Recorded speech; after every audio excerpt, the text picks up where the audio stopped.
بسم الله الرحمن الرحيم تنزيل الكتاب من الله العزيز الحكيم அத்தியாயம் அஸ்-ஸுமர் மக்காவில் அருளப்பட்டது. வசனங்கள் 75. அளவிலா கருணையும் இணையிலா கிருபையும் உடைய அல்லாஹுவின் திருப்பெயரால் வல்லமை மிக்கவனும் நுண்ணறிவாளனுமாகிய அல்லாஹுவிடமிருந்து இவ்வேதம் இறக்கி அருளப்பட்டிருக்கிறது. இன்னா அன்ஸல்னா இலைக்கல் கிதாப பில் ஹக்கி ஃபஅ்புதில்லாஹ முக்லிஸன் லஹுத்தீன் ألا لله الدين الخالص والذين اتخذوا من دونه أولياء ما نعبدهم إلا ليقربونا إلى الله زلفى إن الله يحكم بينهم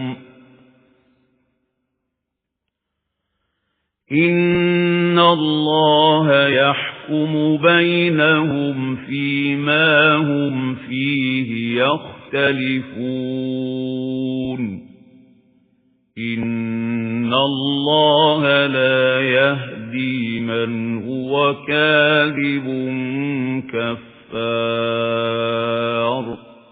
நபியே, நாம் இந்த வேதத்தை உம்மீது சத்தியத்துடன் இறக்கி இருக்கின்றோம்.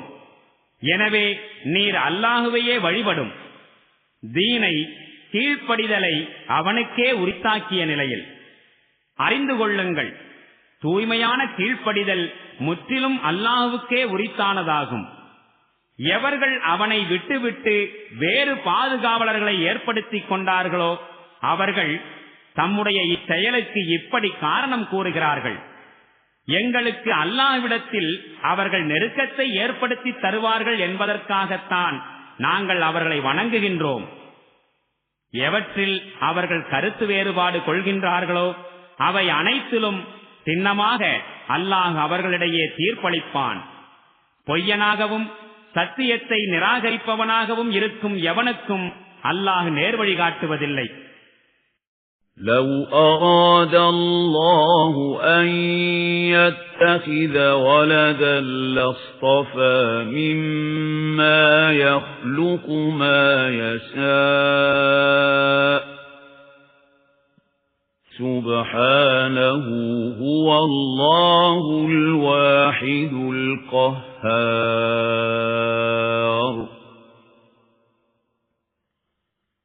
خلق السماوات والأرض بالحق يكور الليل على النهار ويكور النهار على الليل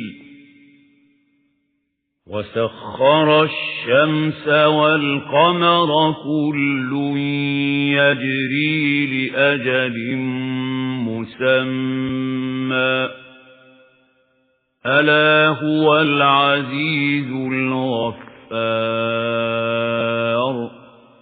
அல்லாஹ் எவரையேனும் மகனாக எடுத்துக்கொள்ள நாடியிருந்தால் தன்னுடைய படைப்புகளிலிருந்து தான் நாடுபவரை தேர்ந்தெடுத்திருப்பான். அவன் இதனை எவரையேனும் தனக்கு மகனாக ஆக்கிக் கொள்வதை விட்டு தூய்மையானவன். அவன்தான் அல்லாஹ், தனித்தவனும் யாவற்றையும் அடக்கி ஆள்பவனும் ஆவான். அவன் வானங்களையும் பூமியையும் சத்தியத்தோடு படைத்திருக்கின்றான். அவனே இரவை சுருட்டி பகலை விரிக்கின்றான், பகலை சுருட்டி இரவை விரிக்கின்றான். சூரியனையும் சந்திரனையும் அவன் வசப்படுத்தி வைத்துள்ளான். ஒவ்வொன்றும் ஒரு குறிப்பிட்ட காலம் வரை இயங்கிக் கொண்டிருக்கின்றது.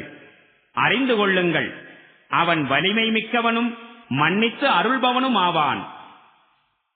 خلقكم من نفس واحدة ثم جعل منها زوجها وأنزل لكم من الأنعام 8 أزواج يخلقكم في بطون أمهاتكم خلقا من بعد خلق في ظلمات 3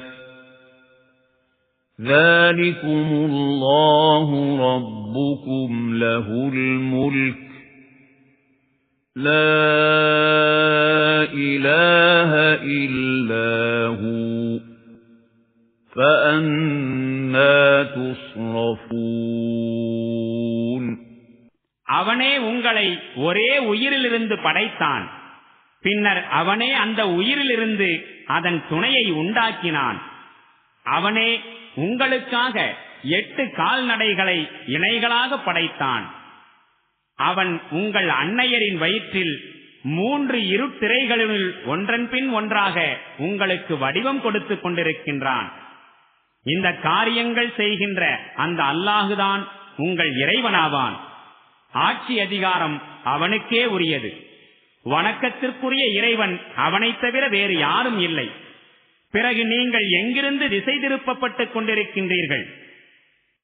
إن تكفروا فإن الله غني عنكم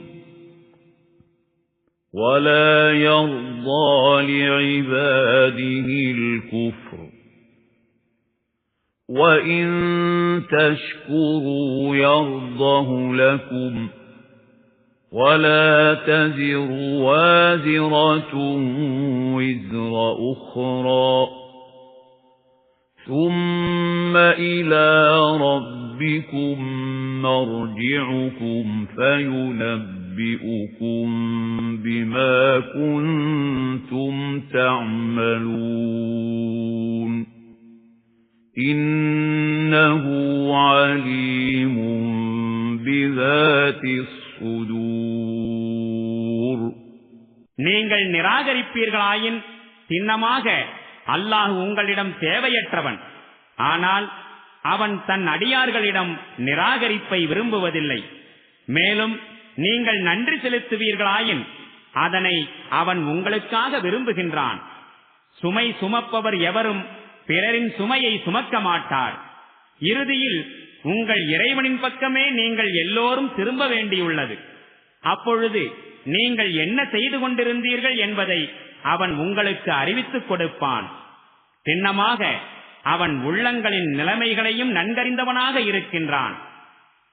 وَإِذَا مَسَّ الْإِنسَانَ ضُرٌّ دَعَا رَبَّهُ مُنِيبًا إِلَيْهِ ثُمَّ إِذَا خَوَّلَهُ نِعْمَةً مِنْهُ نَسِيَ مَا كَانَ يَدْعُو إِلَيْهِ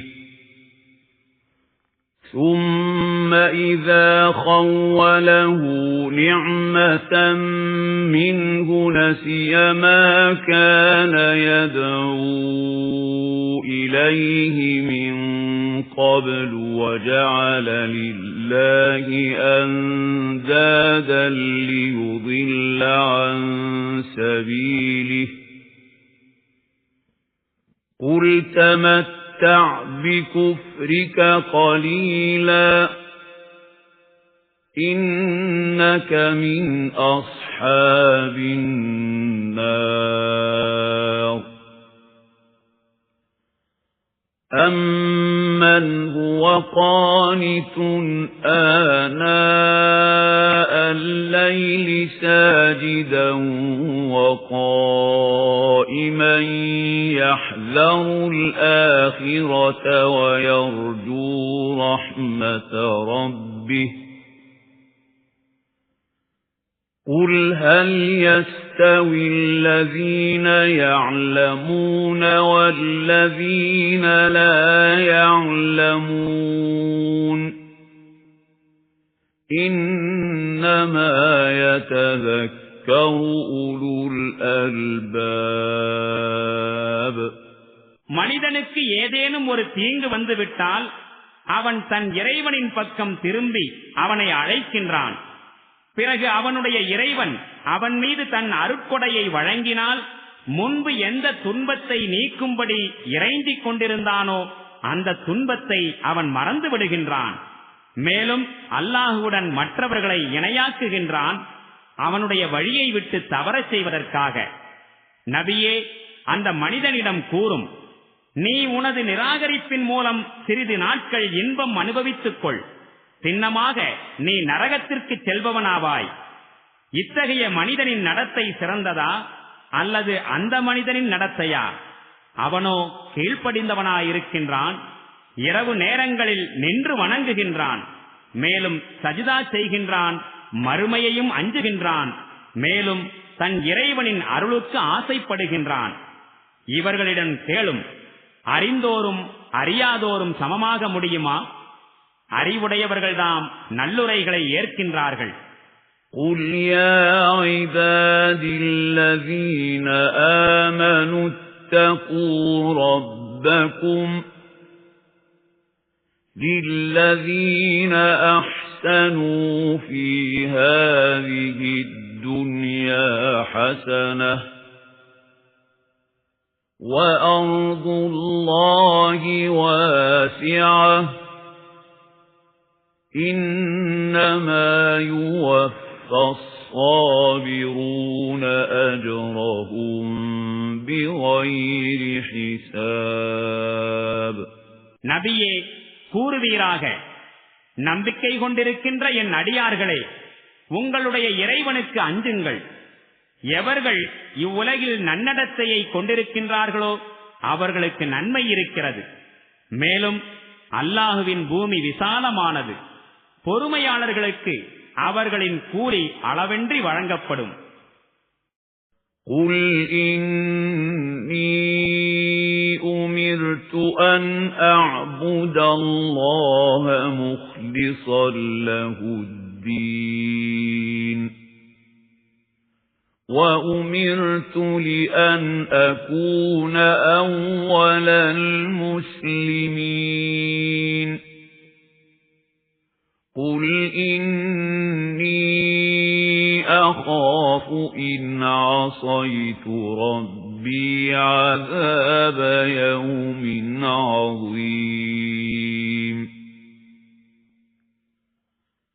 قُلِ اللَّهَ أَعْبُدُ مُخْلِصًا لَهُ دِينِي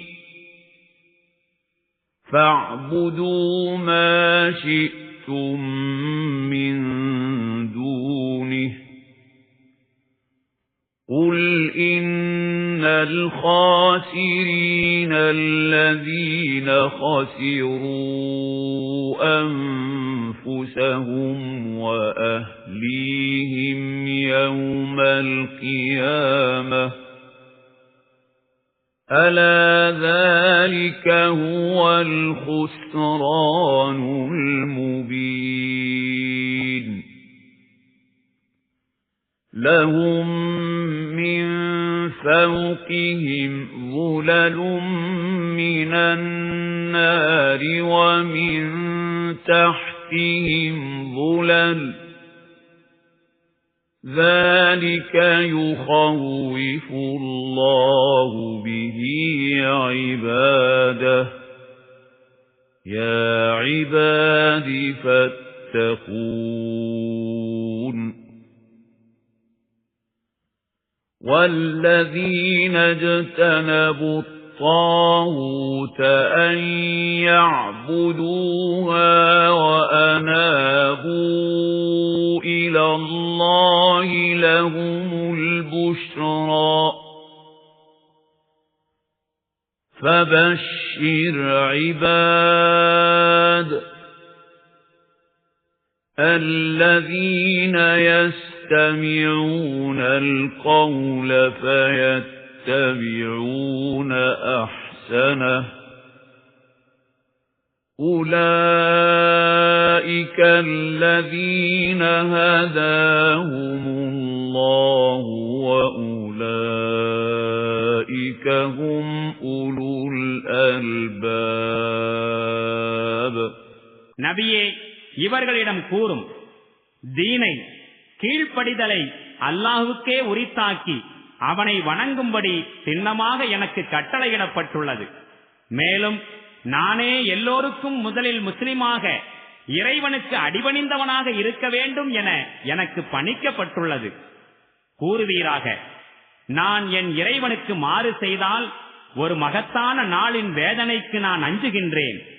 கூறிவிடுவீராக, நான் என்னுடைய தீனை கீழ்ப்படிதலை அல்லாஹுவுக்கு முற்றிலும் உரித்தாக்கிய வண்ணம் அவனையே வணங்குவேன். நீங்கள் அவனை விடுத்து யார் யாரையெல்லாம் விரும்புகிறீர்களோ அவர்களை வணங்கிக் கொண்டிருங்கள்.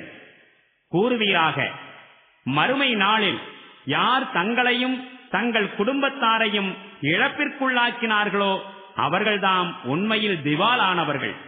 நன்கு கேட்டுக்கொள்ளுங்கள், இதுதான் அப்பட்டமான திவாலாகும். அவர்கள் மீது நெருப்பு குடைகள் மேலிருந்தும் கீழிருந்தும் மூடியிருக்கும். இத்தகைய முடிவை குறித்துதான் அல்லாஹ் தன் அடியார்களை அச்சுறுத்துகின்றான். எனவே என் அடியார்களே, என் கோபத்திலிருந்து தப்பித்துக் கொள்ளுங்கள். ஆனால் இதற்கு மாறாக எவர்கள் தாகூத்துக்கு அடிபணிவதை தவிர்த்துக் கொண்டு அல்லாஹ்வின் பக்கம் திரும்பிவிட்டார்களோ அவர்களுக்கு நற்செய்தி இருக்கிறது.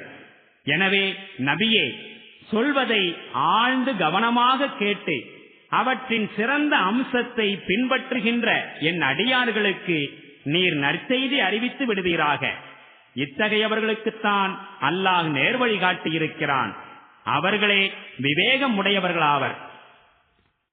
أَفَمَنْ حَقَّ عَلَيْهِ كَلِمَةُ الْعَذَابِ أَفَأَنْتَ تُنْقِذُ مَنْ فِي النَّارِ لَكِنِ الَّذِينَ اتَّقَوْا رَبَّهُمْ لَهُمْ غُرَفٌ مِّن فَوْقِهَا غُرَفٌ مَّبْنِيَّةٌ تَجْرِي مِن تَحْتِهَا الْأَنْهَارُ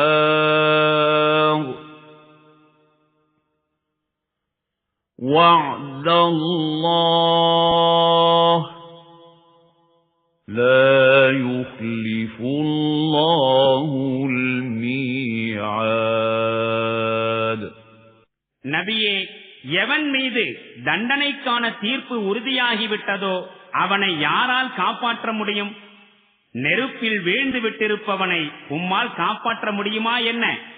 ஆயினும் எவர்கள் தம் இறைவனுக்கு அஞ்சி வாழ்ந்தார்களோ அவர்களுக்கு அடுக்கடுக்காக கட்டப்பட்ட உயர்ந்த மாளிகைகள் இருக்கின்றன. அவற்றின் கீழே ஆறுகள் ஓடிக்கொண்டிருக்கும்.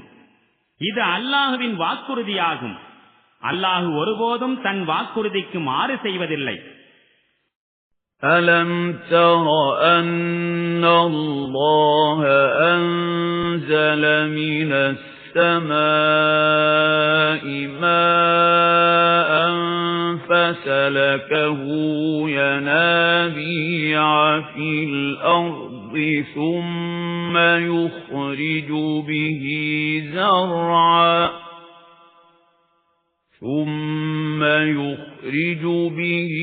زرعا مختلفا ألوانه ثم يهيج فتراه مصفرا ثم يجعله حطاما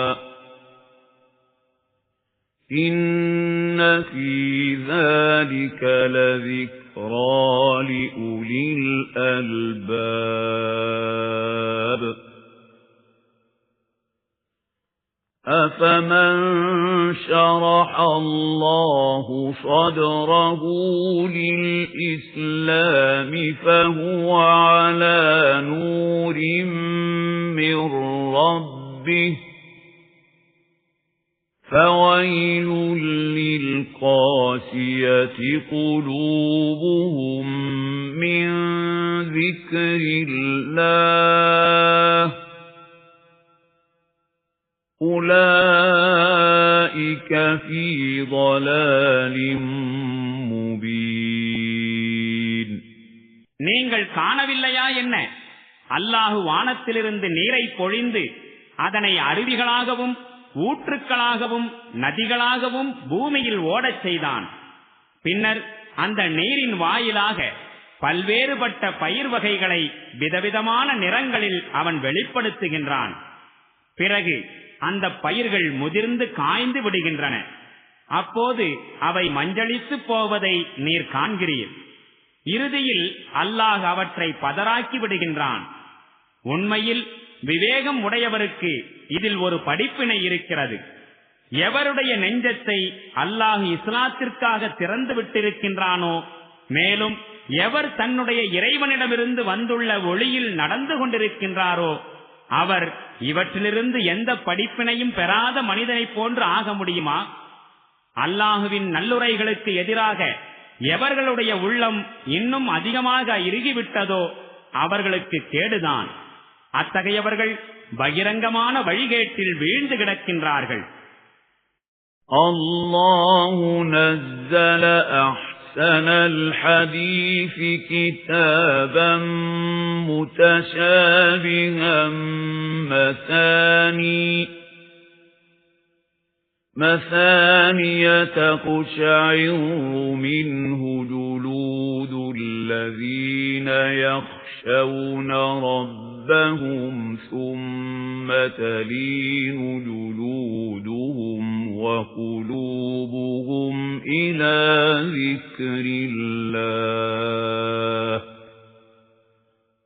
ذلك هدى الله يهدي به من يشاء ومن يضلل الله فما له من هاد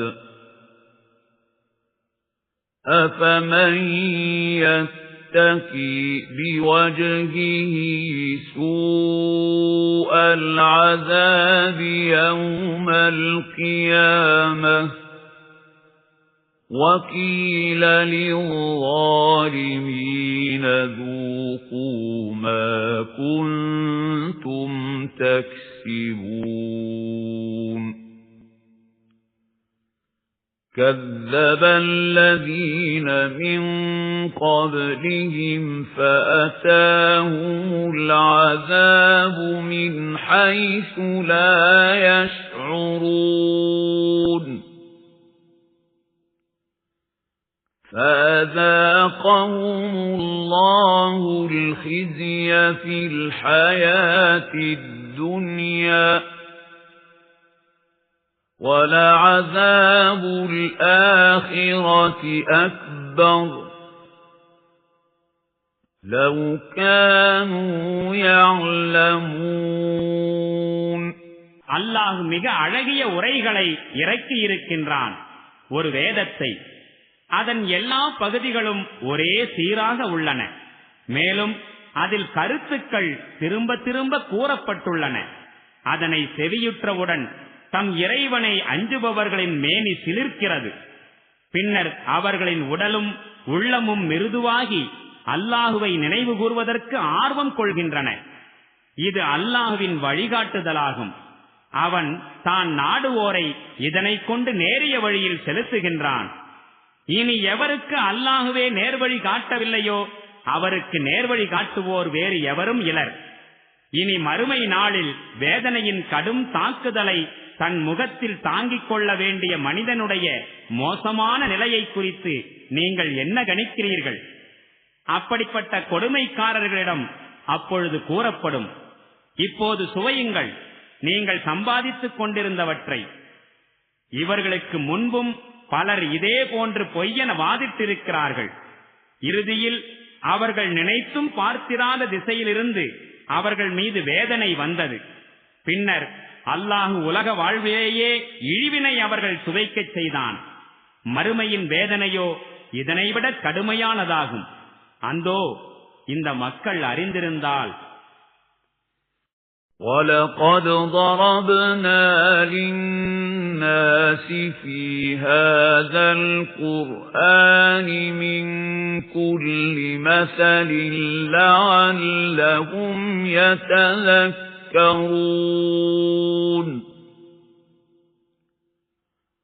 قُرْآنًا عَرَبِيًّا غَيْرَ ذِي عِوَجٍ لَعَلَّهُمْ يتقون.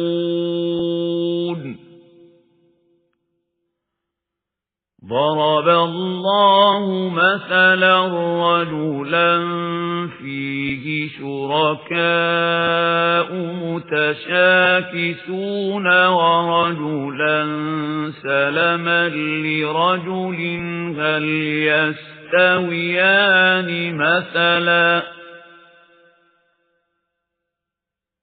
الحمد لله بل أكثرهم لا يعلمون.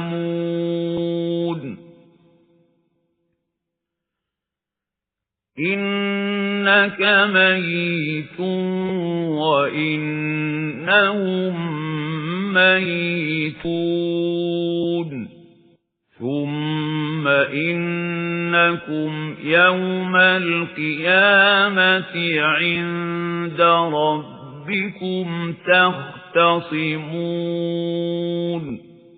நாம் இந்த குர்ஆனில் மக்களுக்கு விதவிதமான எடுத்துக்காட்டுகளை கொடுத்திருக்கின்றோம், அவர்கள் விழிப்படைய வேண்டும் என்பதற்காக. இது அரபி மொழியிலுள்ள குர்ஆன். இதில் எவ்வித கோணலும் இல்லை. தீய கதியிலிருந்து இவர்கள் தப்பித்துக் கொள்வதற்காக. அல்லாஹ் ஓர் உதாரணம் சொல்கின்றான். ஒரு மனிதன் இருக்கின்றான். அவன் மீது உரிமை கொண்டாடுவதில் துர்க்குணமுடைய மனிதர்கள் பங்காளிகளாய் உள்ளனர். அவர்கள் ஒவ்வொருவரும் அவனை தத்தம் பக்கமாக இழுக்கின்றனர். மற்றொரு மனிதன் முழுக்க முழுக்க ஒரே உரிமையாளனுக்கே அடிமையாக இருக்கின்றான். என்ன, இவ்விருவரின் நிலையும் சமமாக முடியுமா? அல்ஹம்துலில்லாஹ், எல்லா புகழும் இறைவனுக்கே. ஆயினும் மக்களில் பெரும்பாலோர் அறியாமையில் கிடக்கின்றார்கள். நபியே, நீரும் மரணமாகத்தான் போகிறீர், இவர்களும் மரணமாக கூடியவர்கள்தாம். பிறகு மறுமை நாளில் சின்னமாக நீங்கள் எல்லோரும் உங்கள் இறைவன் முன்னிலையில் தத்தம் வாதங்களை எடுத்து வைக்கப் போகிறீர்கள். பிஸ்மில்லாஹிர் ரஹ்மானிர் ரஹீம். فمن أظلم ممن كذب على الله وكذب بالصدق إذ جاءه أليس في جهنم مثوى للكافرين والذي جاء بالصدق وصدق به أولئك هم المتقون لهم ما يشاءون عند ربهم ذلك جزاء المحسنين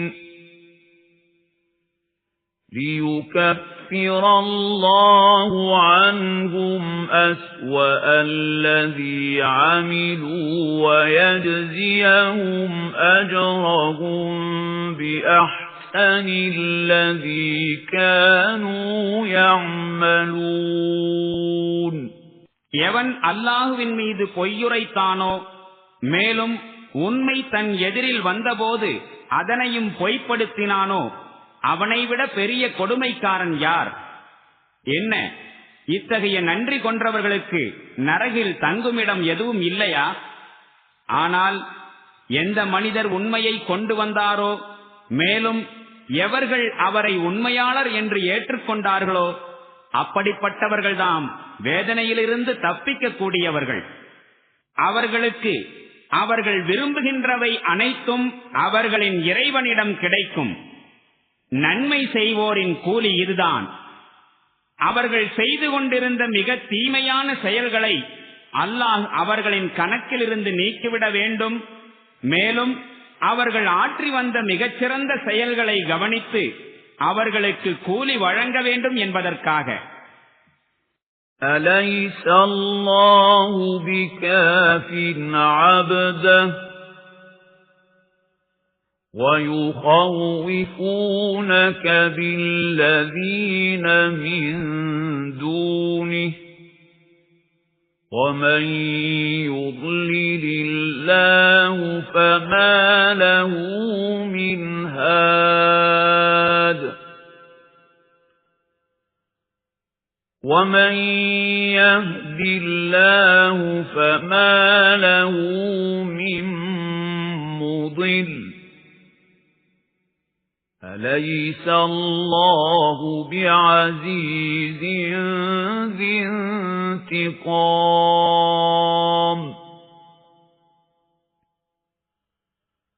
وَلَئِن سَأَلْتَهُم مَّنْ خَلَقَ السَّمَاوَاتِ وَالْأَرْضَ لَيَقُولُنَّ اللَّهُ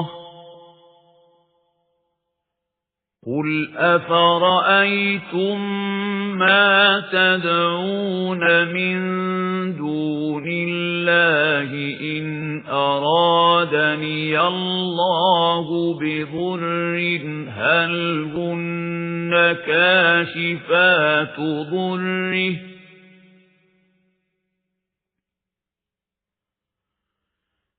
إِنْ أَرَادَنِيَ اللَّهُ بِضُرٍّ هَلْ هُنَّ كَاشِفَاتُ ضُرِّهِ أَوْ أَرَادَنِي بِرَحْمَةٍ هَلْ هُنَّ مُمْسِكَاتُ رَحْمَتِهِ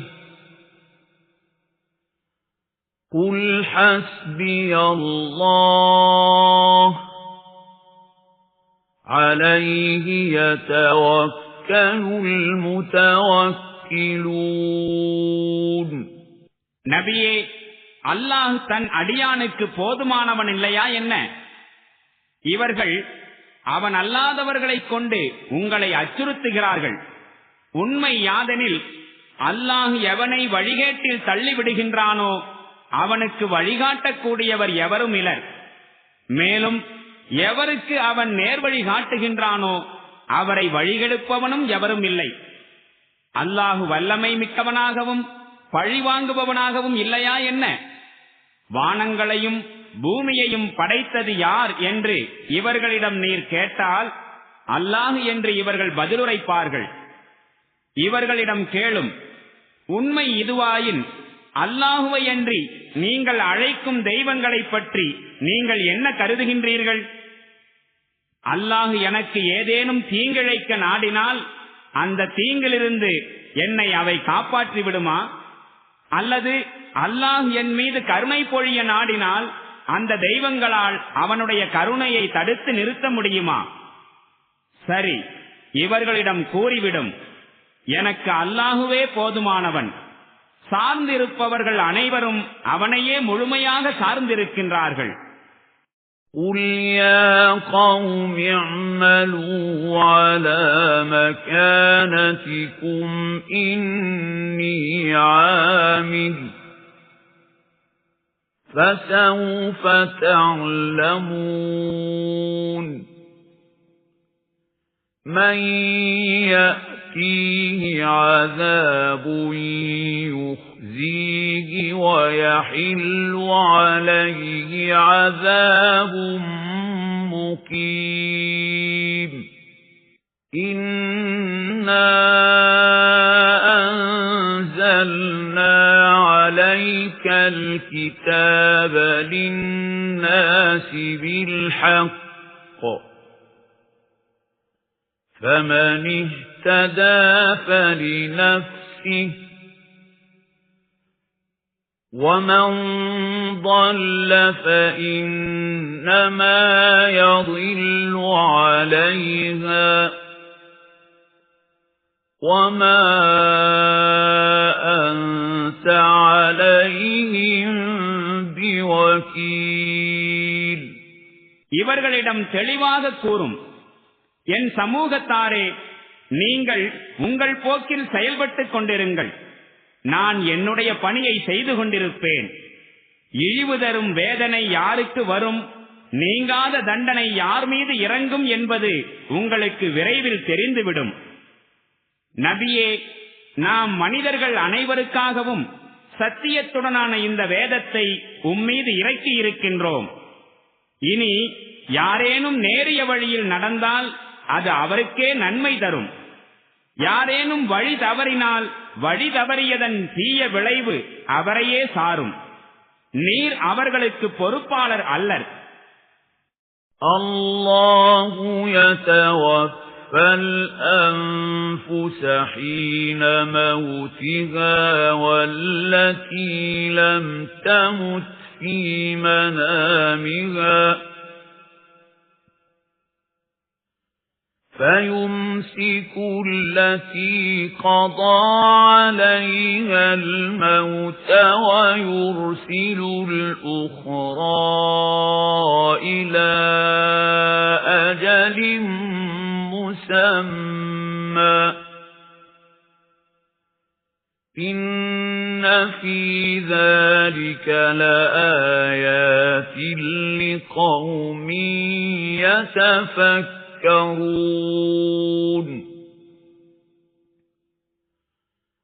أَمِ اتَّخَذُوا مِن دُونِ اللَّهِ شُفَعَاءَ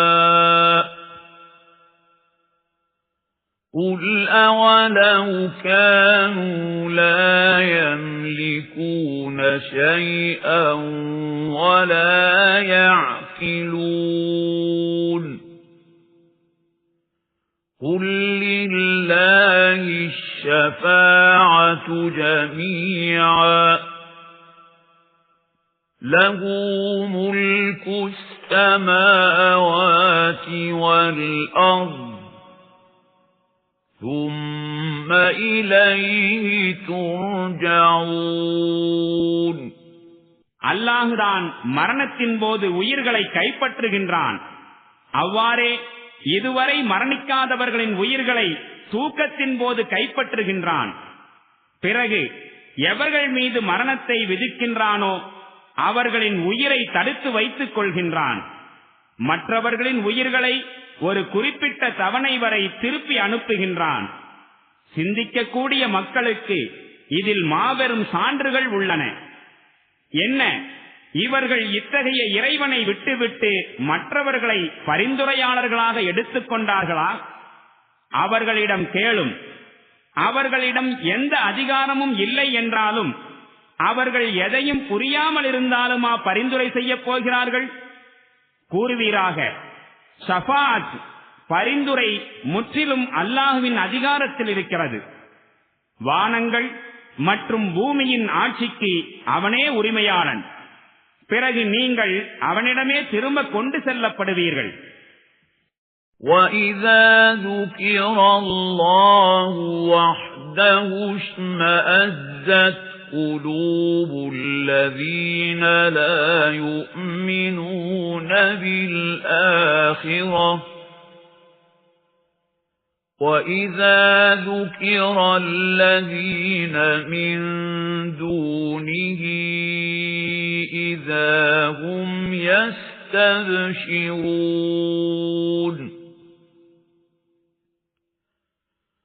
قُلِ اللَّهُمَّ فَاطِرَ السَّمَاوَاتِ وَالْأَرْضِ عَالِمَ الْغَيْبِ وَالشَّهَادَةِ أَنْتَ تَحْكُمُ بَيْنَ عِبَادِكَ فِيمَا كَانُوا فِيهِ يَخْتَلِفُونَ وَلَوْ أَنَّ لِلَّذِينَ ظَلَمُوا مَا فِي الْأَرْضِ جَمِيعًا وَمِثْلَهُ مَعَهُ لَافْتَدَوْا بِهِ مِنْ سُوءِ الْعَذَابِ يَوْمَ الْقِيَامَةِ وَبَدَا لَهُم مِّنَ اللَّهِ مَا لَمْ يَكُونُوا يَحْتَسِبُونَ وَبَدَا لَهُمْ سَيِّئَاتُ مَا كَسَبُوا وَحَاقَ بِهِم مَّا كَانُوا بِهِ يَسْتَهْزِئُونَ ஏக அல்லாஹுவை பற்றி கூறப்படுமாயின் மறுமையின் மீது நம்பிக்கை கொள்ளாதவர்களின் உள்ளங்கள் குமைய ஆரம்பிக்கின்றன. ஆனால் அவனை விடுத்து மற்றவர்களை பற்றி கூறப்படுமாயின் உடனே அவர்கள் மகிழ்ச்சியினால் பூரிப்படைகின்றார்கள். நீர் கூறும், இறைவனே, வானங்களையும் பூமியையும் படைத்தவனே, மறைவானவற்றையும் வெளிப்படையானவற்றையும் அறிபவனே, நீயே உன்னுடைய அடிமைகளுக்கிடையே அவர்கள் கருத்து வேறுபாடு கொண்டிருக்கின்ற விஷயங்களில் தீர்ப்பு வழங்குவாய். இந்த கொடுமைக்காரர்களிடம் பூமியில் உள்ள அனைத்து செல்வங்களும் இருந்த போதிலும் அவற்றுடன் இன்னும் அதே அளவு செல்வம் இருந்தாலும் மறுமை நாளில் கொடிய தண்டனையிலிருந்து தப்புவதற்காக அவை அனைத்தையும் ஈடாக கொடுத்திட அவர்கள் தயாராகி விடுவார்கள். அவர்கள் என்றுமே நினைத்து கூட பார்க்காதவை அங்கு அல்லாஹ்விடமிருந்து அவர்களுக்கு முன்னால் வெளிப்படும். அவர்களுடைய சம்பாதனையின் தீய விளைவுகள் அனைத்தும் அங்கு அவர்களுக்கு வெளிப்பட்டுவிடும். மேலும் அவர்கள் எதனை பரிகாசம் செய்து கொண்டிருக்கின்றார்களோ அது அவர்களை முழுமையாக சூழ்ந்து கொள்ளும். فَإِذَا مَسَّ الْإِنسَانَ ضُرٌّ دَعَانَا ثُمَّ إِذَا خَوَّلْنَاهُ نِعْمَةً مِنَّا قَالَ إِنَّمَا أُوتِيتُهُ عَلَى عِلْمٍ بَلْ هِيَ فِتْنَةٌ وَلَكِنَّ أَكْثَرَهُمْ لَا يَعْلَمُونَ قَدْ قَالَهَا الَّذِينَ مِنْ قَبْلِهِمْ فَمَا أَغْنَى عَنْهُمْ مَا كَانُوا يَكْسِبُونَ فَأَصَابَهُمْ سَيِّئَاتُ مَا كَسَبُوا وَالَّذِينَ ظَلَمُوا مِنْ هَؤُلَاءِ سَيُصِيبُهُمْ سَيِّئَاتُ مَا كَسَبُوا وَمَا هُمْ بِمُعْجِزِينَ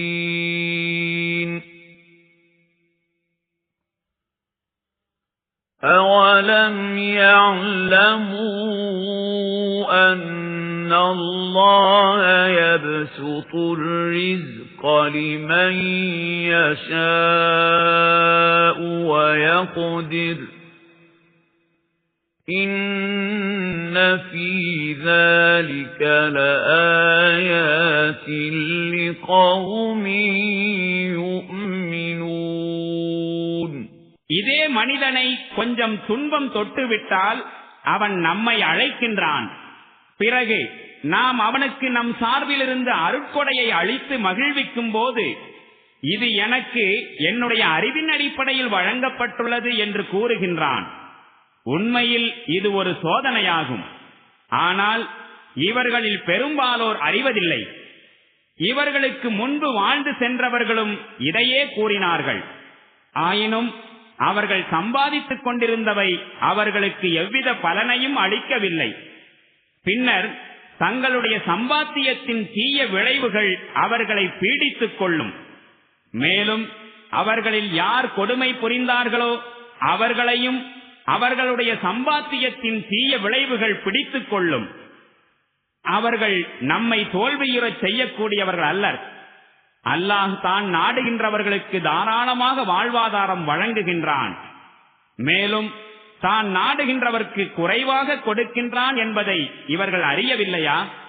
இதில் சான்றுகள் உள்ளன நம்பிக்கை கொள்ளும் மக்களுக்கு.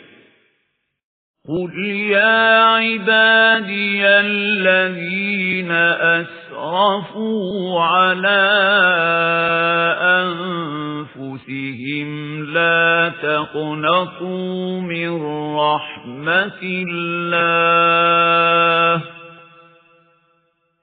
إِنَّ اللَّهَ يَغْفِرُ الذُّنُوبَ جَمِيعًا إِنَّهُ هُوَ الْغَفُورُ الرَّحِيمُ وَأَنِيبُوا إِلَى رَبِّكُمْ وَأَسْلِمُوا لَهُ مِنْ قَبْلِ أَنْ يَأْتِيَكُمُ الْعَذَابُ ثُمَّ لَا تُنصَرُونَ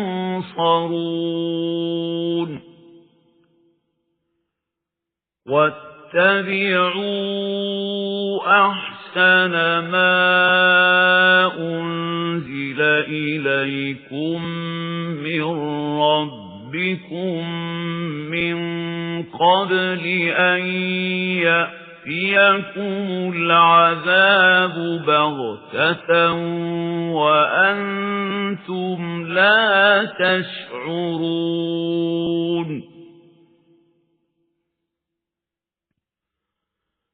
أَن تَقُولَ نَفْسٌ يَا حَسْرَتَا عَلَى مَا فَرَّطتُ فِي جَنبِ اللَّهِ وَإِن كُنتُ لَمِنَ السَّاخِرِينَ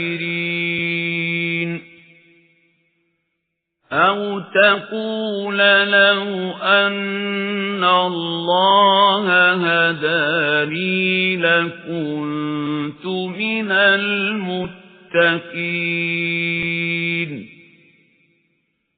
أَوْ تَقُولَ حِينَ تَرَى الْعَذَابَ لَوْ أَنَّ لِي كَرَّةً فَأَكُونَ مِنَ الْمُحْسِنِينَ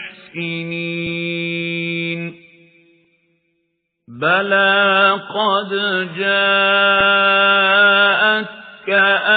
آيَاتِي فَكَذَّبْتَ بِهَا واستكبرت وكنت من الكافرين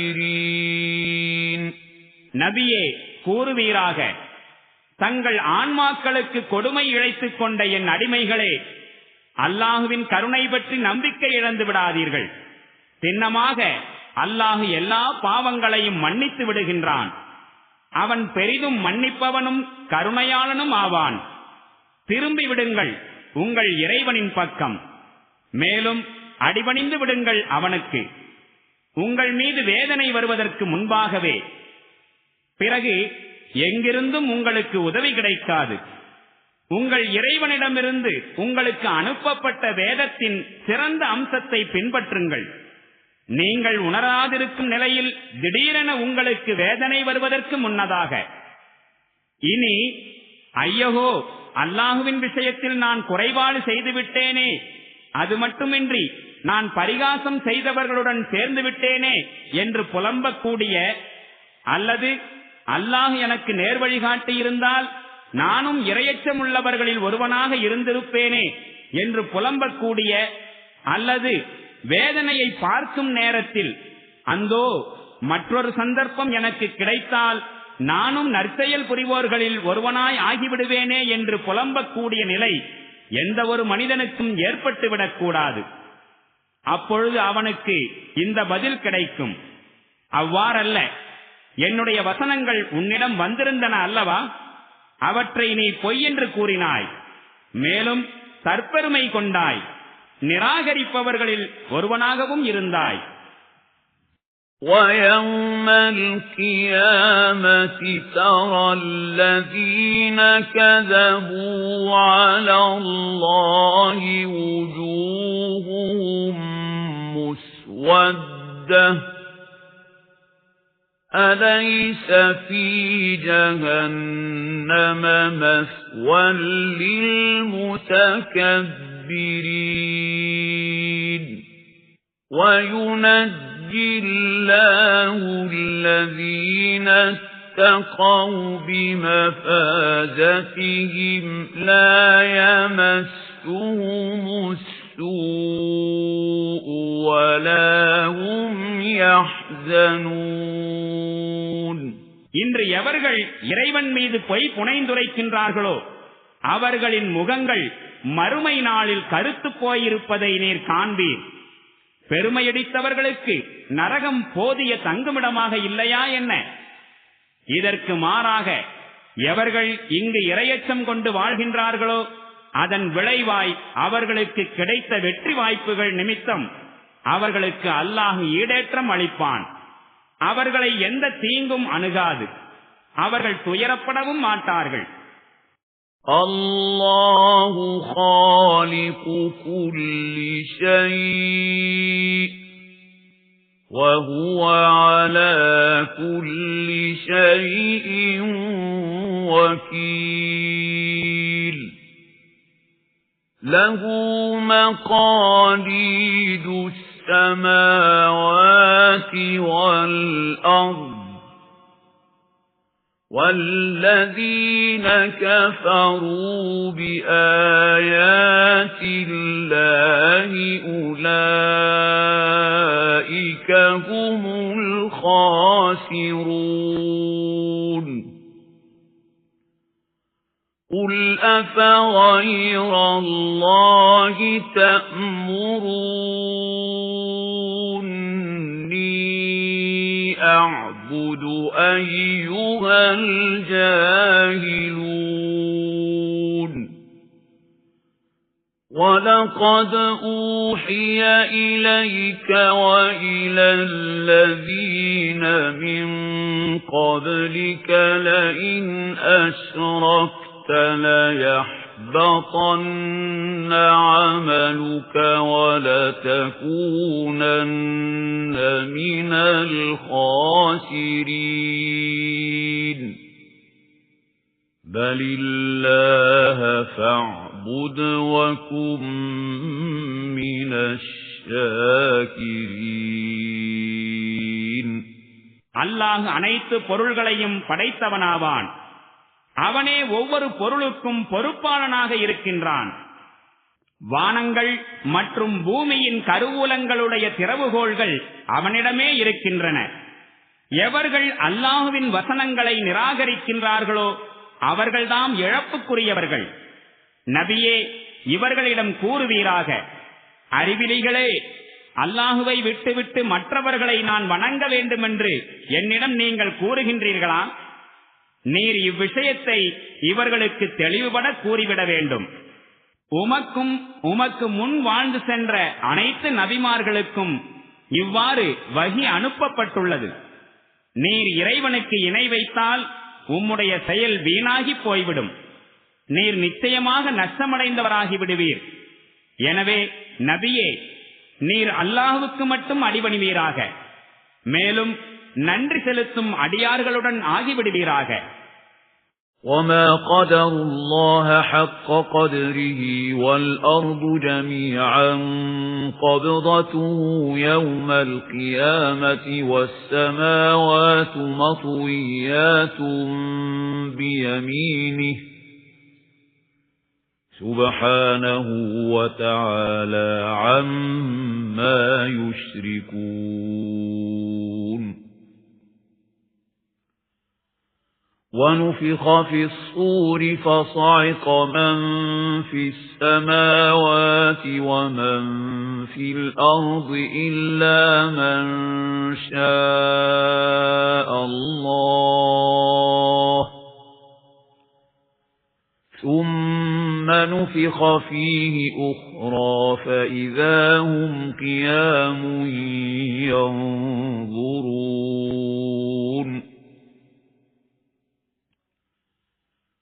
وَأَشْرَقَتِ الْأَرْضُ بِنُورِ رَبِّهَا وَوُضِعَ الْكِتَابُ وَجِيءَ بِالنَّبِيِّينَ وَالشُّهَدَاءِ وَقُضِيَ بَيْنَهُم بِالْحَقِّ وَهُمْ لَا يُظْلَمُونَ وَوُفِّيَتْ كُلُّ نَفْسٍ مَا عَمِلَتْ وَهُوَ أَعْلَمُ بِمَا يَفْعَلُونَ இந்த மக்கள் அல்லாஹுவை எவ்வாறு மதிக்க வேண்டுமோ அவ்வாறு மதிக்கவே இல்லை. அவனுடைய நிறைவான வல்லமையின் நிலை என்னவெனில், மறுமை நாளில் பூமி முழுவதும் அவனின் கைப்பிடியில் இருக்கும். மேலும் வானங்கள் அவனுடைய வலக்கரத்தில் சுருட்டப்பட்டு இருக்கும். அவன் தூய்மையானவன், உயர்ந்தவன் இம்மனிதர்கள் செய்யும் இணை வைப்பு செயல்களை விட்டு. மேலும் அந்நாளில் எக்காலம் ஊதப்படும். அப்போது வானங்களிலும் பூமியிலும் உள்ள அனைவரும் மடிந்து வீழ்வார்கள். ஆனால் அல்லாஹ் யாரை உயிருடன் விட்டு வைக்க நாடியிருந்தானோ அவர்களை தவிர. பின்னர் மற்றொரு எக்காலம் ஊதப்படும். உடனே அனைவரும் எழுந்து பார்க்க ஆரம்பித்து விடுவார்கள். பூமி தன் இறைவனின் ஒளியால் பிரகாசிக்கும். வினைச்சுவடிகள் கொண்டு வந்து வைக்கப்படும். இறை தூதரும் அனைத்து சாட்சியாளர்களும் கொண்டு வரப்படுவார்கள். மக்கள் மத்தியில் முற்றிலும் நியாயமான வகையில் தீர்ப்பு வழங்கப்படும். அவர்களுக்கு எவ்வித அநீதியும் இழைக்கப்பட மாட்டாது. மேலும் ஒவ்வொரு மனிதனுக்கும் அவனவன் புரிந்திருந்த செயல்களுக்கேற்ப முழுமையான கூலி வழங்கப்படும். மக்கள் செய்கின்ற அனைத்தையும் அல்லாஹ் நன்கு அறிகின்றான். وَسِيقَ الَّذِينَ كَفَرُوا إِلَى جَهَنَّمَ زُمَرًا حَتَّى إِذَا جَاءُوهَا فُتِحَتْ أَبْوَابُهَا وَقَالَ لَهُمْ خَزَنَتُهَا أَلَمْ يَأْتِكُمْ رُسُلٌ مِّنكُمْ وَقَالَ لَهُمْ خَزَنَتُهَا أَلَمْ يَأْتِكُمْ رُسُلٌ مِّنكُمْ يَتْلُونَ عَلَيْكُمْ آيَاتِ رَبِّكُمْ وَيُنذِرُونَكُمْ لِقَاءَ يَوْمِكُمْ هَذَا قَالُوا بَلَى وَلَكِنْ حَقَّتْ كَلِمَةُ الْعَذَابِ عَلَى الْكَافِرِينَ قِيلَ ادْخُلُوا أَبْوَابَ جَهَنَّمَ خَالِدِينَ فِيهَا فَبِئْسَ مَثْوَى الْمُتَكَبِّرِينَ இந்த தீர்ப்புக்கு பிறகு நிராகரித்தவர்களாய் இருந்தவர்கள் நரகத்தை நோக்கி கூட்டம் கூட்டமாய் ஓட்டிச் செல்லப்படுவார்கள். அவ்வாறாக அவர்கள் அந்நரகத்தை நெருங்கியதும் அதன் வாயில்கள் திறக்கப்படும். மேலும் அதன் காவலர்கள் அவர்களிடம் கேட்பார்கள், உங்களுடைய இறைவனின் வசனங்களை உங்களுக்கு ஓதிக் காட்டக்கூடியவர்களும் நீங்கள் இந்த நாளை சந்திக்க வேண்டிய ஒரு நேரம் வரும் என்று உங்களை எச்சரிக்கை செய்யக்கூடியவர்களுமான இறை தூதர்கள் உங்களிலிருந்தே உங்களிடம் வரவில்லையா? அதற்கவர்கள், ஆம் வந்திருந்தார்கள். ஆயினும் வேதனையின் தீர்ப்பு நிராகரிப்பாளர்கள் மீது உறுதியாகிவிட்டது என்று பதிலளிப்பார்கள். அப்போது கூறப்படும், நுழையுங்கள் நரகத்தின் வாயில்களில், நீங்கள் என்றென்றும் இங்குதான் கிடக்க வேண்டியுள்ளது. பெருமையடிப்பவர்களுக்கு இது எத்துணை கெட்ட தங்குமிடமாகும். وَسِيقَ الَّذِينَ اتَّقَوْا رَبَّهُمْ إِلَى الْجَنَّةِ زُمَرًا حَتَّى إذا جاءوها وفتحت أبوابها وقال لهم خزنتها سلام عليكم طبتم فادخلوها خالدين وقالوا الحمد لله الذي صدقنا وعده وأورثنا الأرض نتبوأ من الجنة حيث نشاء فنعم أجر العاملين. மேலும் எவர்கள் தம் இறைவனுக்கு மாறு செய்வதை தவிர்த்து வாழ்ந்தார்களோ அவர்கள் சுவனத்தை நோக்கி கூட்டம் கூட்டமாய் கொண்டு செல்லப்படுவார்கள். அவ்வாறு அவர்கள் அதனை நெருங்கியதும் அதன் வாயில்கள் முன்னரே திறந்து வைக்கப்பட்டிருக்க அதன் காவலர்கள் அவர்களிடம் கூறுவார்கள், உங்கள் மீது சலாம் சாந்தி உண்டாகட்டும், நீங்கள் நல்லவிதமாக இருங்கள், என்றென்றும் தங்கியிருப்பதற்காக இதில் நுழைந்து விடுங்கள். அப்போது அவர்கள் கூறுவார்கள், இறைவனுக்கே புகழ் அனைத்தும், அவன் எங்களிடம் தன் வாக்குறுதியை உண்மைப்படுத்தி காட்டினான், மேலும் எங்களை பூமிக்கு வாரிசுகளாக்கினான். இனி நாங்கள் சுவனத்தில் விரும்புகின்ற இடத்தில் தங்கிக் கொள்ளலாம். ஆஹா, எத்துணை சிறந்த கூலி இருக்கிறது செயல்படக்கூடியவர்களுக்கு. وَتَرَى الْمَلَائِكَةَ حَافِّينَ مِنْ حَوْلِ الْعَرْشِ يُسَبِّحُونَ بِحَمْدِ رَبِّهِمْ وَقُضِيَ بَيْنَهُم بِالْحَقِّ وَقِيلَ الْحَمْدُ لِلَّهِ رَبِّ الْعَالَمِينَ. மேலும் நீர் காண்பீர், அரிசை சூழ்ந்த வண்ணம் வானவர்கள் தம் இறைவனை புகழ்ந்து துதி செய்து கொண்டிருப்பார்கள். மேலும் மக்களிடையே முற்றிலும் நியாயமான வகையில் தீர்ப்பு வழங்கப்பட்டுவிடும். புகழ் அனைத்தும் அகிலத்தார் அனைவரையும் பரிபாலிக்கின்ற அல்லாஹுக்கே.